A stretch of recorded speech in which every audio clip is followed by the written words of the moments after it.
बिस्मिल्लाहिर्रहमानिर्रहीम। अस्सलामुअलैकुम। मैं हूं आपका ट्यूटर ज़ीशान अशरफ और आप देख रहे हैं हमारा YouTube channel tutor Zeeshan online. उम्मीद है कि आप सब लोग खैरियत से होंगे। तो चलिए स्टार्ट करते हैं आज का लेक्चर। हमारा आज का lecture pre processor directives in C language के ऊपर मुश्तमिल है। आज के इस लेक्चर के अंदर मैं आपको प्री प्रोसेसर डायरेक्टिव्स के मुतालिक तफसील के साथ बताने वाला हूं कि सी लैंग्वेज के अंदर प्री प्रोसेसर डायरेक्टिव्स क्या हैं, इनको किस तरह से यूज करते हैं, इनको किस मकसद के लिए यूज करते हैं। एक छोटी सी एग्जांपल के साथ इनको इंप्लीमेंट करके चेक करेंगे।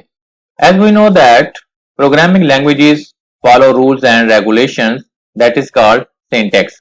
ये हमें मालूम है कि कोई भी लैंग्वेज अपने रूल्स और रेगुलेशंस को फॉलो करती है और जो उसका सिंटैक्स कहलाता है। अगर कोई प्रोग्रामर उसके सिंटैक्स को फॉलो नहीं करेगा तो वो एरर मैसेज जनरेट करेगी। Programmers of C language just follow the syntax. C language के अंदर भी प्रोग्रामर इसके सिंटैक्स को फॉलो करेगा। अगर वो इसके सिंटैक्स को फॉलो नहीं करेगा तो कंपाइलेशन के वक्त कंपाइलर एरर इंडिकेट करेगा और उतनी देर तक एग्जीक्यूशन स्टार्ट नहीं करेगा जब तक के प्रोग्राम एरर फ्री ना हो जाए। इन C language a variety of built-in functions and data types are available in its library in the form of header files। ये हमें मालूम है कि सी लैंग्वेज के अंदर बेशुमार बिल्ट इन फंक्शंस और मुख्तलिफ डाटा टाइप्स जो बिल्ट इन है पहले से इसके अंदर मौजूद हैं, लाइब्रेरी के अंदर हेडर फाइल्स की सूरत में सेव की हुई हैं। हमें उन फंक्शंस को दोबारा से बनाने की जरूरत नहीं है, बल्कि जब भी हमें जरूरत पड़े हम उनको यूज कर सकते हैं। Programmer just include the header files and use it. Header files को top of the program include करते हैं। कंपाइलर उन हेडर फाइल्स के अंदर उस फंक्शन की डेफिनेशन को देखता है और परफॉर्म कर देता है। These header files are also called preprocessor directives. C language के अंदर जो हेडर फाइल्स इंक्लूड करते हैं ये भी प्री प्रोसेसर डायरेक्टिव्स कहलाती हैं। Preprocessor directives are lines included in a program that begin with the character hash symbol। C language के अंदर preprocessor directives वो lines हैं जो प्रोग्राम के अंदर इंक्लूड की जाती हैं जो स्टार्ट होती हैं हैश के सिंबल के साथ। C language provide the facility to define something new by own choice with the help of preprocessor directives। C language programmers को ये फैसिलिटी प्रोवाइड करती है कि वो प्री प्रोसेसर डायरेक्टिव को यूज करते हुए अपनी मर्जी से कोई नई टर्म, कोई नई चीज अपनी चॉइस से डिफाइन कर सकती है। पहले से मौजूद किसी कंसेप्ट को, किसी सिंटैक्स को अपनी मर्जी से, अपनी चॉइस से अगर कोई चेंज करना चाहें तो आप कर सकते हैं। There are multiple preprocessor directives in C language. C language के अंदर काफी सारी प्री प्रोसेसर डायरेक्टिव्स की टाइप्स हैं। वो टाइप्स मुख्तलिफ टास्क के लिए यूज होती हैं। सी लैंग्वेज के अंदर प्री प्रोसेसर डायरेक्टिव्स की कौन सी टाइप्स हैं देखते हैं। Types of preprocessor directives in C. C language के अंदर प्री प्रोसेसर की मुख्तलिफ टाइप्स हैं। List of preprocessor directives is given below. एक लिस्ट नीचे दी हुई है जो प्री प्रोसेसर डायरेक्टिव्स हैं सी लैंग्वेज के अंदर। पहले नंबर पे इंक्लूड है, डिफाइन है, अनडेफ है, इफ डेफ है, ifndef, if, else, elif, endif, error, pragma. ये मुख्तलिफ प्री प्रोसेसर डायरेक्टिव्स मुख्तलिफ टास्क के लिए यूज करते हैं। इसमें से जो टॉप के ऊपर है इंक्लूड से आप ऑलरेडी फेमिलियर हैं कि हम इंक्लूड के कीवर्ड के साथ नंबर साइन को यूज करते हुए हेडर फाइल को यूज करते हैं। इस लेक्चर के अंदर मैं आपको डिफाइन के मुतालिक तफसील के साथ बताऊंगा कि हम डिफाइन को किस मकसद के लिए यूज करते हैं। बाकी टाइप्स को भी स्टेप बाय स्टेप आने वाले लेक्चर्स के अंदर कवर करूंगा। डिफाइन प्री प्रोसेसर डायरेक्टिव सी लैंग्वेज के अंदर आपको फैसिलिटी प्रोवाइड करती है कि आप अपनी मर्जी से किसी कंसेप्ट, किसी बिहेवियर को चेंज करना चाहें तो आप कर सकते हैं। मिसाल के तौर पे सी लैंग्वेज के अंदर अगर आप लॉजिकल ऑपरेटर्स की बात करें तो लॉजिकल एंड इस सिंबल के साथ आप लिखते हैं, या लॉजिकल आर की बात करें तो पाइप सिंबल। लेकिन अगर हम चाहते हैं कि हम कंडीशन के अंदर इन सिंबल्स की बजाय अपना कोई कीवर्ड यूज करें या कोई और सिंबल यूज करें, तो उसको डिफाइन करना पड़ेगा। अगर डिफाइन नहीं करेंगे और उसको यूज करेंगे तो सिंटैक्स एरर कहलाएगा। हम चाहते हैं कि हम इसकी बजाय एंड का कीवर्ड यूज किया करें और पाइप सिंबल की बजाय आर का कीवर्ड यूज करें, तो उसके लिए लाजमी है कि कंपाइलर को बताएं डिफाइन के प्री प्रोसेसर डायरेक्टिव को यूज करते हुए कि आपने इस चीज को इस तरह से डिफाइन किया है कि पाइप सिंबल की बजाय आप कुछ और यूज करना चाहते हैं। हम एंड को डिफाइन करना चाहते हैं एंड के कीवर्ड के साथ, और इसके आगे हम लिख देंगे कि इस सिंबल की बजाय हम एंड का कीवर्ड यूज करेंगे। तो कंपाइलर इसको अल्टरनेटिव समझेगा क्योंकि हमने उसको डिफाइन करके बता दिया कि हम एम्परसेंट सिंबल की बजाय एंड का कीवर्ड यूज करेंगे। तो कंडीशन के अंदर आपकी चॉइस है, आप एम्परसेंट सिंबल यूज कर लें या अपना जो आपने डिफाइन किया है कीवर्ड उसको यूज कर लें। कंपाइलर इसको सिंटैक्स एरर डिक्लेयर नहीं करेगा। अगर आपने उसको पहले से डिफाइन नहीं किया होगा तो फिर ये सिंटैक्स की वायलेशन होगी और कंपाइलर एरर प्रॉम्प्ट करेगा। इसी तरीके से सी लैंग्वेज के अंदर आप मुख्तलिफ कंसेप्ट को अपनी मर्जी के साथ उसके बिहेवियर को किसी कीवर्ड के साथ रिप्लेस कर सकते हैं सी लैंग्वेज के अंदर। इसके अलावा आप अपनी मर्जी से अपनी हेडर फाइल्स भी बना सकते हैं। इस कंसेप्ट को बाद में देखेंगे। सी लैंग्वेज के अंदर डिफाइन प्री प्रोसेसर डायरेक्टिव को किस तरह से यूज करते हैं, आइए देखते हैं। ये हम सी के कंपाइलर के अंदर मौजूद हैं, कोड स्क्रीन के ऊपर लिखा हुआ है। इसको मैं लाइन बाय लाइन एक्सप्लेन करता हूं, उसके बाद स्टेप बाय स्टेप इसको ट्राई रन करूंगा और आखिर पे इसको कंपाइल और रन करके रिजल्ट शो करूंगा।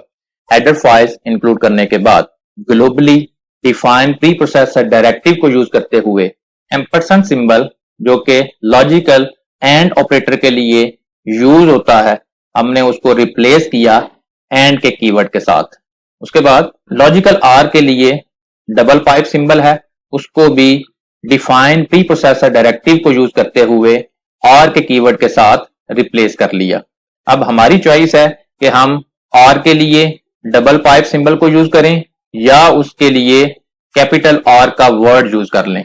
दोनों तरीकों से प्रोग्राम के अंदर एरर नहीं आएगा। इंट मेन फंक्शन को स्टार्ट किया, इंटीजर टाइप के 3 वेरिएबल ए, बी और सी मेमोरी के अंदर डिक्लेयर करवाए। प्रिंटफ के साथ स्क्रीन के ऊपर मैसेज डिस्प्ले किया, एंटर द वैल्यू ऑफ ए। जो वैल्यू आप एंटर करेंगे स्कैनफ के साथ ए को असाइन हो जाएगी। प्रिंटफ के साथ स्क्रीन के ऊपर मैसेज आ जाएगा, enter the value of B. जो वैल्यू एंटर करेंगे स्कैनफ के साथ बी को असाइन हो जाएगी। प्रिंटफ के साथ स्क्रीन के ऊपर मैसेज डिस्प्ले होगा, एंटर द वैल्यू ऑफ सी। जो वैल्यू एंटर करेंगे स्कैनफ के साथ सी को असाइन हो जाएगी। तीनों वेरिएबल्स को वैल्यू रन टाइम पे यूजर से लेके असाइन कर दी। उसके बाद कंडीशन है जो चेक कर रहे हैं तीनों के अंदर से कौन सी वैल्यू बड़ी है। इफ कंडीशन है if A greater than B and, अब यहां पे डबल एम्परसेंट सिंबल नहीं यूज किया बल्कि हमने एंड का वर्ड यूज किया जो हमने डिफाइन किया था। एंड ए ग्रेटर देन सी, अगर ये कंडीशन ट्रू है तो प्रिंटफ के साथ स्क्रीन के ऊपर मैसेज डिस्प्ले करने द ए इज ग्रेटर, और अगर ये कंडीशन ट्रू नहीं है तो एक और कंडीशन है else if A less than B and B greater than C और A not equal to C. और के लिए भी डबल पाइप सिंबल की बजाय और का कीवर्ड यूज किया, नॉट को डिफाइन नहीं किया, लिहाजा नॉट के लिए जो सिंबल स्पेसिफिक है उसी को यूज किया है। अगर ये कंडीशन ट्रू है तो प्रिंटफ के साथ स्क्रीन के ऊपर मैसेज आ जाएगा the example of pre processor, और अगर ये कंडीशन भी ट्रू नहीं है तो एल्स के केस के अंदर प्रिंटफ के साथ मैसेज आ जाएगा हैव अ गुड डे। उसके बाद रिटर्न 0 और मेन फंक्शन को क्लोज कर दिया। अब मैं इसको step by step dry run करता हूं मेन फंक्शन से प्रोग्राम की एग्जीक्यूशन स्टार्ट होगी। जैसे ही प्रोग्राम एग्जीक्यूट होगा, बैकएंड के ऊपर एंड को डिफाइन कर दिया। किसके अगेंस्ट? एम्परसेंड सिंबल के अगेंस्ट ये रिप्लेस हो गया, और आर को 5 सिंबल के अगेंस्ट डिफाइन कर दिया। कंपाइलर को बता दिया कि हम एंड को एम्परसेंड सिंबल के अगेंस्ट यूज करेंगे और आर को 5 सिंबल के अगेंस्ट यूज करेंगे। उसके बाद मेमोरी के अंदर 3 इंटीजर टाइप के वेरिएबल ए, बी और सी डिक्लेयर हो जाएंगे। प्रिंटफ के साथ स्क्रीन के ऊपर मैसेज आ जाएगा, एंटर वैल्यू ऑफ ए। जो वैल्यू एंटर करेंगे स्कैनफ के साथ ए को असाइन हो जाएगी। लेट्स सपोज 10 एंटर किया, स्कैनफ के साथ ए को 10 असाइन हो जाएगा। प्रिंटफ के साथ मैसेज आ जाएगा, enter the value of B. Let's suppose 7 enter किया, स्कैनफ के साथ बी को 7 असाइन हो जाएगा। उसके बाद मैसेज आ जाएगा, एंटर द वैल्यू ऑफ सी।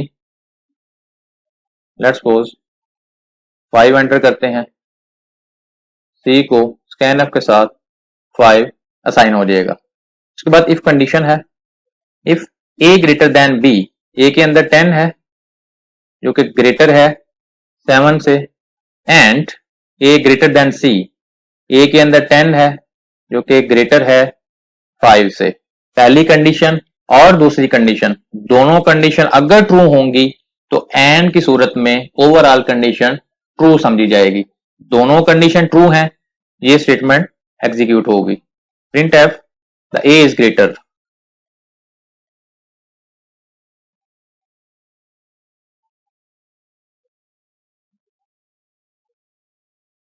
बाकी वाली कंडीशन चेक नहीं होंगी, रिटर्न 0 और मेन फंक्शन क्लोज हो जाएगा। इस तरीके से स्क्रीन के ऊपर रिजल्ट्स डिस्प्ले हो जाएंगे और किसी किस्म का कोई सिंटैक्स एरर नहीं आएगा। अब मैं इसको कंपाइल और रन करके रिजल्ट स्क्रीन के ऊपर डिस्प्ले कर देता हूं। कंपाइल और रन करने के लिए कंपाइल और रन के बटन के ऊपर क्लिक करेंगे, enter the value of A, let's suppose 10, enter the value of B, 7, enter the value of C, let's suppose 5, the A is greater। बिल्कुल उसी तरीके से जिस तरह हमने step by step dry run किया था, किसी किस्म का कोई भी सिंटैक्स एरर नहीं आया। प्रेस एनी की टू कंटिन्यू। आपने देखा कि किस तरह से प्री प्रोसेसर डायरेक्टिव को यूज करते हुए हमने अपनी मर्जी से लॉजिकल ऑपरेटर्स को रिप्लेस किया स्पेसिफिक वर्ड्स के साथ। इसी तरीके से आप अपनी मर्जी से कुछ और भी अगर चेंज करना चाहें तो पहले से प्रोग्राम के अंदर डिफाइन करेंगे। नोट करने वाली चीज ये है कि जो प्री प्रोसेसर डायरेक्टिव से एंड को डिफाइन किया है, इसका इफेक्ट सिर्फ और सिर्फ इसी प्रोग्राम के अंदर होगा।